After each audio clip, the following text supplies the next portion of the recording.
La conquista. Luis González. Introducción. Al finalizar el siglo XV, el territorio gobernado por los reyes católicos, Isabel de Castilla y Fernando de Aragón, cubría las 3/4 partes de la península ibérica. Lo habitaban 9 millones de personas repartidas en media docena de cuerpos sociales. 80 de cada 100 pertenecían al campesinado, 13 a la menestralía, 3 a la medianía, 1 al clero, 1 a la nobleza mayor y los 2 restantes a la menor. El campesinado constaba de una débil espuma de agricultores ricos y una masa mansa mitad señorial y sierva, mitad realenga y libre que en los frecuentes años de sequía y mal agosto era carcomida por el hambre. La menestralía, formada por jornaleros sin oficio ni beneficio y por artesanos agremiados que consideraban preferible que ninguno entre ellos fuese rico a que alguno pudiese padecer pobreza, compartía con el campesinado el título de pueblo menudo y la falta de letras.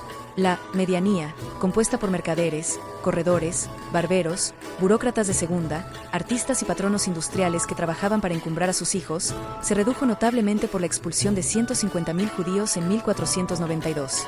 También el clero sufrió mermas. Medio millar de frailes prefirió pasarse al islamismo y no ejercer la vida cristiana que quiso imponerle el confesor de la reina, el cardenal Cisneros. La prelatura, que era rica y poderosa, no tuvo necesidad de expatriarse para mantener sus hábitos paganos.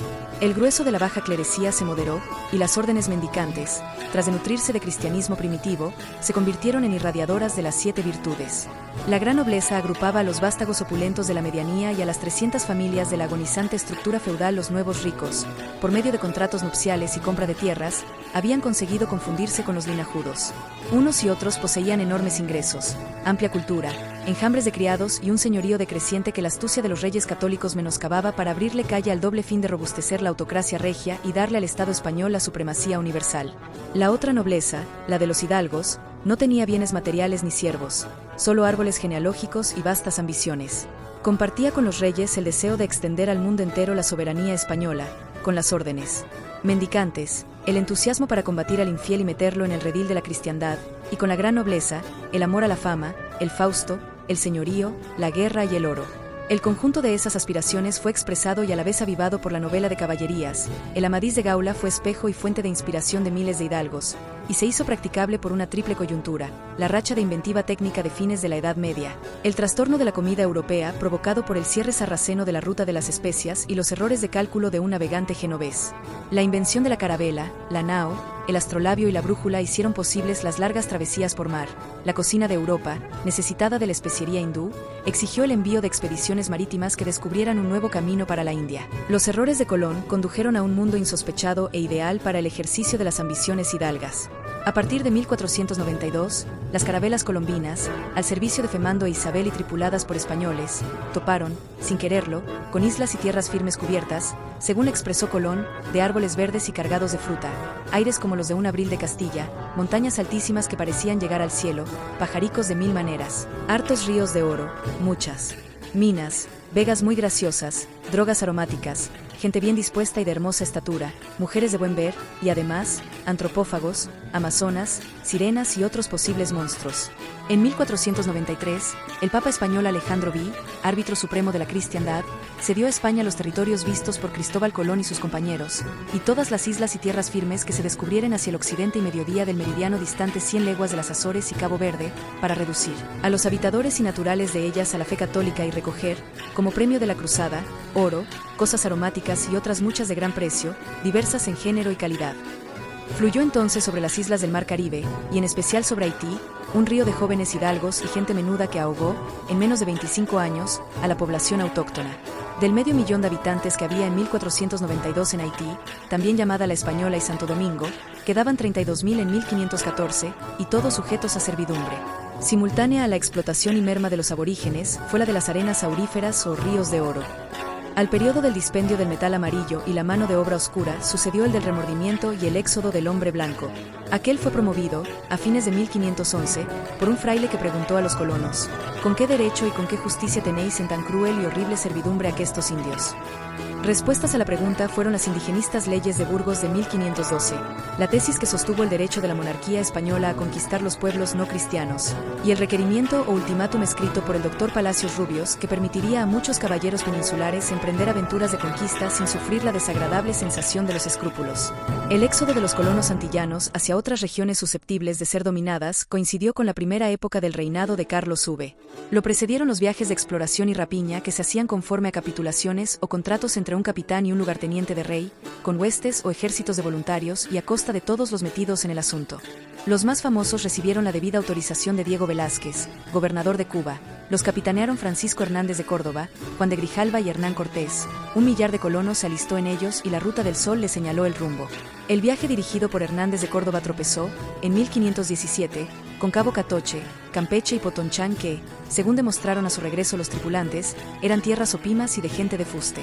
El de Grijalva, en 1518, recorrió la costa desde Yucatán hasta el Pánuco, y acabó de excitar, con sus informes y el botín obtenido, la codicia de los hidalgos del Caribe. En 1519, el de Hernán Cortés retomó el itinerario del anterior, y contra lo dispuesto por Diego Velázquez, ya no volvió a Cuba. La conquista militar sucedió al descubrimiento. Hernán Cortés, en las cenagosas selvas de Tabasco, ganó su primer combate, tomó posesión del país en nombre de su majestad y aceptó del cacique vencido un obsequio de 20 esclavas, entre ellas la Malinche, a quien convirtió en su amante y secretaria trilingüe. Poco más allá, recibió repetidas ofrendas de oro y pedrería de los alameros embajadores de Moctezuma, el señor de la gran ciudad de Tenochtitlan, ante quien temblaban y tributaban todos los demás señores de la tierra. Luego descubrió que el temible monarca era presa fácil. Los pueblos por el sojuzgado esperaban el advenimiento de un salvador, y Moctezuma y su corte de brujos temían la llegada de un enemigo celeste. Cortés decidió entonces el porvenir de su empresa. Deshizo lo pactado con Velázquez, obtuvo de su gente la ratificación de su jefatura y empezó a usar de ella con amplitud, inteligencia y arrojo. Dispuso destruir las naves para resguardar a su tropa de la tentación de volverse, hacer trizas los ídolos empoaltecas para demostrar que era superior a los dioses de acá y alardear con sus armas de fuego en presencia de los embajadores de Tenochtitlan, para hacer posible la expresión de un cortesano tenochca: no somos sus contendientes iguales, somos como nadas. En Zempoallan, se hizo de su primer ejército de indios. Con él y su minúscula hueste de hombres vestidos de hierro, partió hacia Tenochtitlan a mediados del temporal de lluvias. Durante la marcha ganó combates y amigos. Después de vencerlos, convencía a los caciques de que había llegado la hora de la liberación. Alentaba al mismo tiempo la evidente voluntad de suicidio de la aristocracia mexicana. México se le entregó plenamente. Cortés y los suyos la recorrieron con ojos de asombro. Era como una inmensa flor de piedra en medio de 2 lagunas que mezclaban sus aguas. Nadie se hubiera atrevido a destruirla si los tenocas no se hubiesen empeñado en ello, pero a última hora, ya sin posibilidad de triunfo, intentaron defenderla. El 13 de agosto de 1521, Hernán Cortés, que la había conocido ataviada, recibió su cadáver. Estaba tan desbaratada y destruida que casi no quedó piedra sobre piedra.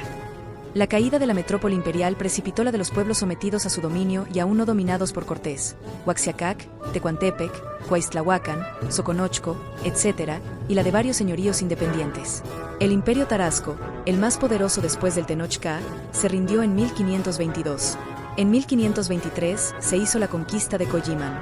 En 1524, Francisco Cortés de San Buenaventura fue más allá en busca del fabuloso país de las Amazonas. En dirección contraria, avanzó Pedro de Alvarado, el conquistador de Cuauhtémoc. En menos de un lustro, Hernán Cortés, al frente de sus 500 hidalgos, había conseguido anexar a España, a costa de proezas y crueldades, 2 enormes imperios y una docena de señoríos menores, es decir, un territorio más extenso que el español y casi tan populoso como él, al que bautizó con el nombre de Nueva España. Había obtenido, además, fama de Amadís, que él propició con las 5 cartas de relación enviadas a su Sacra Majestad Católica y ampliamente difundidas. Con desparpajo y sobriedad, narró en ellas éxitos y reveses suyos y de su tropa. Atraídos por la buena fortuna de las proezas de Cortés y su gente, se trasladaron a Nueva España, entre 1524 y 1546, no menos de 5.000 españoles, hidalgos, burócratas, frailes, labriegos, pastores y artesanos de diversos oficios. Con una parte de la inmigración hidalga, se emprendió, en 1527, la conquista de las ciudades-estados yucatecas. La dirigieron 3 Franciscos de Montejo, padre, hijo y sobrino. El padre tomó posesión de Yucatán en 1527, pero fue desposeído 2 años después y tuvo que resignarse a la pacificación de Tabasco. Padre e hijo, a partir de 1537, a fuerza de fomentar rivalidades entre los señoríos autóctonos y a costa de vigorosas batallas, se abrieron paso hasta el sitio donde fundaron Mérida en 1542. Hijo y sobrino, tras vencer a Cocomes y Cupules, dieron por terminada la sujeción de Yucatán en 1547. En el otro extremo, 300 guerreros españoles, mitad jinetes, mitad infantes, y 8.000 indios aliados, a las órdenes de don Nuño Beltrán de Guzmán, hombre ávido de oro y amazonas y asesino entusiasta, demolieron, desde 1530, los señoríos indígenas de Coinán, Cuitzeo, Tonayan, Nochistlán, Teúl, Saltenango, Tepic, Jalisco, Chiametla, Coluacán, etc. A la alfombra de cenizas, escombros y cadáveres que tan atrozmente labraron, quiso Nuño llamar la conquista del Espíritu Santo de la Mayor España, pero el rey impidió la blasfemia, la denominó, modestamente, Nuevo Reino de Galicia, y le quitó a su perpetrador la libertad. El gobierno de las regiones conquistadas por Cortés, Guzmán y los Montejo fue motivo de vehementes disputas entre los milites, la corona y los religiosos. Al principio, los guerreros se salen con la suya e imponen a la Nueva España un régimen señorial en el campo y municipal en las villas y ciudades. Poco después, gana la delantera el absolutismo monárquico, que crea un órgano superior de gobierno, compuesto por el rey, sus secretarios y el Consejo de Indias, un órgano central para la Nueva España, constituido por el virrey y la audiencia, y numerosos órganos provinciales, regidos por corregidores, alcaldes mayores, etc. Hernán Cortés, primero por voluntad de sus soldados y a partir de 1522 por la de su Sacra Majestad Católica, dispuso con energía de los poderes de gobernador, capitán general y juez. Estando en Coyoacán, como señor absoluto que no tenía sujeción ni reconocimiento a otro señor de la tierra, armó caballeros, repartió encomiendas, erigió municipios, autoenviudó, atormentó al último rey de Tenochtitlan, puso y depuso caciques, se permitió desobedecer instrucciones de Carlos V para ir a las Cibueras. Depositó la autoridad del reino en 3 amigos suyos. Como los lugartenientes de Cortés no congeniaron, fueron depuestos por 2 fiscales de su majestad, quienes, mediante una hábil maniobra, asumieron el poder y propiciaron una campaña difamatoria contra el capitán ausente. Hijo de ella fue el régimen de los jueces que traían instrucciones de procesar a Cortés, aunque ninguno pudo juzgarlo porque todos se murieron al otro día de su llegada: Luis Ponce de León, de muy recia calentura, y Marcos de Aguilar, de viejo y buboso. Hasta 1527, el gobierno de la colonia osciló entre el despotismo y la anarquía. Para equilibrarlo, el Consejo de Indias envió una audiencia, análoga a la de Santo Domingo, que debía constituirse con un presidente y 4 oidores y solo pudo formarse con 3 energúmenos, Guzmán, Matienzo y Delgadillo, que se hicieron tristemente célebres por su vertiginosa labor en contra de los bienes y las personas de los indios y en pro de los abusos de los encomenderos. Una segunda audiencia fue el reverso de la primera. Procuró conciliar hasta donde era dable el bienestar de los españoles y el alivio de los nativos, quitó encomiendas y puso corregimientos, hizo partícipes a las poblaciones indígenas de las ventajas del sistema municipal español y allanó el camino al régimen virreinal. En 1535 llegó el primer virrey, el aristócrata don Antonio de Mendoza, investido de las facultades de gobernador, capitán general, presidente de la audiencia, superintendente de la Real Hacienda y vicepatrono de la Iglesia. Como gobernador, y con auxilio de fieles burócratas, prosiguió la política indigenista y antifeudal de los segundos oidores. Como capitán, quiso sobrepujar a Cortés. En 1541, con 180 españoles y 40.000 indios, reprimió a sangre y fuego la rebelión indígena de la Nueva Galicia, y un año antes había dispuesto una expedición en busca de las 7 ciudades de Cíbola que se suponían tan grandes como México, pero mucho más ricas. Después de recorrer miles de kilómetros, 1000 exploradores, conducidos por Francisco Vázquez Coronado, hallaron en la región de los desiertos 7 pueblos miserables.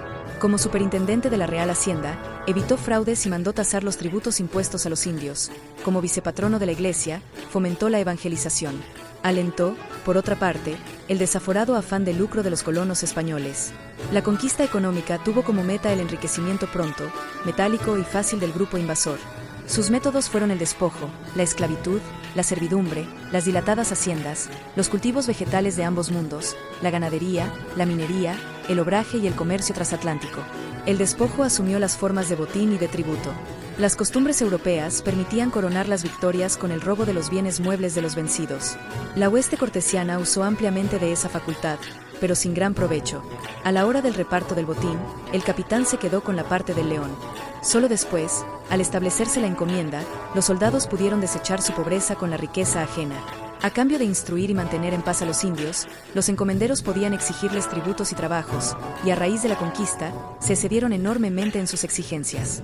Junto al despojo existió la esclavitud, primero de indios y luego también de negros. Hubo 3 clases de esclavos indios: de guerra, de rescate y de tributo.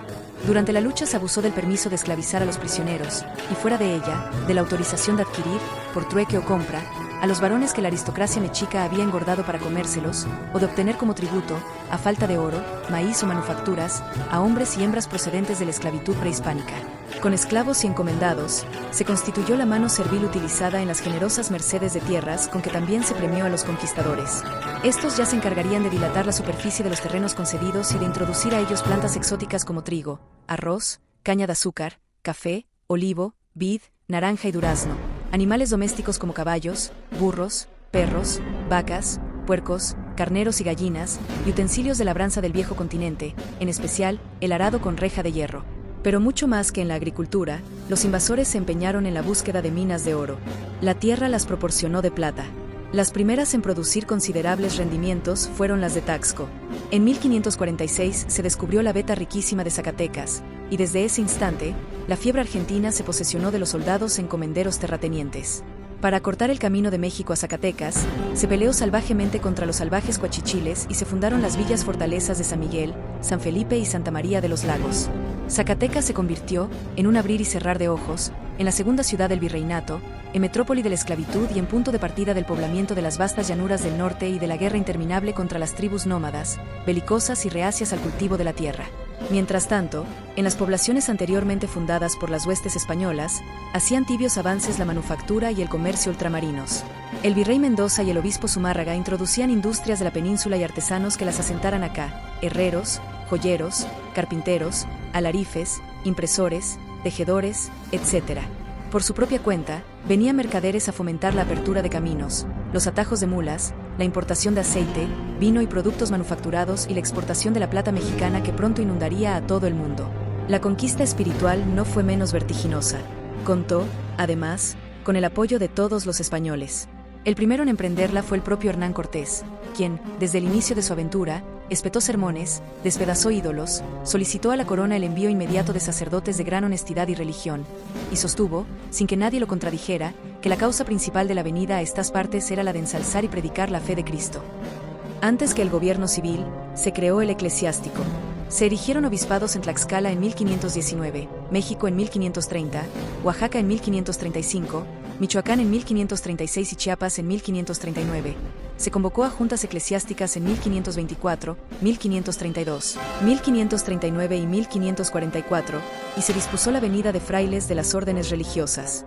En 1523 llegaron los primeros franciscanos, Fray Juan de Tecto, de la Universidad de París, Fray Juan de Ayora, pariente del rey de Escocia, y Fray Pedro de Gante, acaso familiar del emperador. En 1524 vinieron en su ayuda los 12, al mando de Fray Martín de Valencia. En 1526 llegó el primer grupo de dominicos, en 1533, el primero de agustinos. Hacia 1540, ya había más de un centenar de frailes en Nueva España. Cada fraile, al llegar, se imponía dos tareas previas: el aprendizaje de una o varias de las lenguas aborígenes y el conocimiento de las costumbres nativas. Venían enseguida el extirpar la idolatría, predicar, rezar, decir misa, bautizar a multitudes de niños y adultos, confesar, casar, defender a los encomendados contra los abusos de los encomenderos, construir iglesias y conventos, urbanizar, asistir a los enfermos, enterrar a los difuntos y abrir talleres y escuelas. Aquí se enseñaba a las niñas a coser y labrar, a los niños plebeyos, primeras letras y un oficio, y a los nobles, toda clase de humanidades. En sus comienzos, la evangelización fue más vasta que profunda. Propuso la fe, la moral y la liturgia católicas a muchísima gente. Una parte las aceptó y practicó con plenitud. Otra, las creyó compatibles con sus antiguas creencias, costumbres y ritos. Otra, las adoptó como máscara defensiva. Huelga decir que la predicación de los frailes caló más hondo en los niños que en los adultos, y en los plebeyos que en los nobles. La enseñanza del español y el alfabeto corrió con menos fortuna. Como quiera, al promediar el siglo XVI ya era frecuente oír el habla de Castilla en boca de indios, leer traducciones, copias y obras originales hechas por los alumnos aventajados del Colegio de Santa Cruz de Tlatelolco que dominaban las lenguas latina, náhuatl y española, y tropezarse con opúsculos impresos en la Imprenta de México, establecida en 1536, destinados a lectores indios. La enseñanza técnica, para la que se trajeron operarios de España, fructificó antes, más y mejor que la religiosa y la lingüística. Lo prueban los numerosos y excelentes artesanos de acá que, ya en 1540, hacían muy buenas, muy bonitas y hermosas cosas de herrería, platería, carpintería, cantería, sastrería, curtiduría, cerámica, bordado, escultura, pintura y arquitectura, donde era común la amalgama de estilos, ahora conocida con el nombre azteca de Tequitqui. De hecho, solo como protectores de la salud y la vida de los indios, los primeros frailes fracasaron rotundamente. De 1518 a 1550 la población nativa de Nueva España se redujo a un tercio. Invictos motores de esa catástrofe fueron la lucha armada, los trabajos forzados y las pestes de Matlalzahua y Cocolistli. Resultados de ella, las leyes nuevas de 1542, promovidas por los frailes para proteger a sus catecúmenos, la mayor estimación por parte de los amos españoles de un útil producto que comenzaba a escasear, y la mansa tristeza del indio que facilitó la hechura de un modo de vivir que ahora llamamos mexicano. En suma, la cuádruple acometida, bélica, política, económica y espiritual, de 6 o 7 mil peninsulares de todos los compartimientos de la sociedad española contra 6 o 7 millones de aborígenes mesoamericanos, engendró, en el curso de una treintena, el esbozo de una nueva nación, dueña de un país grande y diverso, una comunidad numerosa y heterogénea y una cultura tejida con filamentos enemigos y extrañas fusiones. Todavía en 1550, el territorio comenzaba en la isla preliminar de Yucatán. Venían luego las peligrosas aguas del Golfo, la costa inevitable y malsana de Veracruz, la escalinata de la Sierra Madre Oriental y, por fin, el sobrealtiplano del centro, de donde partían los infrecuentados caminos de Acapulco y los confines y la concurrida ruta de Guadalajara y los reales de Minas. A mediados del siglo XVI, la sociedad novohispana constaba de una mayoría indígena tan mansa, tan nueva, tan rasa y tan de cera blanda para todo cuanto de ella hacerse quisiera. Una minoría de indios ladinos o hispanizados que era activa y fiel compinche del grupo dominador, las cuerdas de esclavos negros, acarreadas de África para trabajar en minas y obrajes, y el desaforado club de los españoles que constantemente crecía y se aindiaba. La escasez de mujeres, comidas y utilería española, y la presencia de hembras y usanzas autóctonas que hacían recordar con deleite las de los moros, inducía a los colonos a incorporar a su sustento alimentos de la tierra, a sus artes, algunos rasgos de la artesanía de los vasallos, y a su vida marital, una colección de cobrizas concubinas. En la cultura de la incipiente nación convivían en indecisa batalla el arado y la coa, el maíz y el trigo, el maguey y la vid, el tameme y el burro, el jacal y la caza, el corregimiento y el cacicazgo, el ídolo y la cruz, el jeroglífico y la letra, pero ya asomaban, como signos de mestizaje, el municipio indígena, el culto a la Virgen de Guadalupe, el teatro misionero y el arte tequitqui.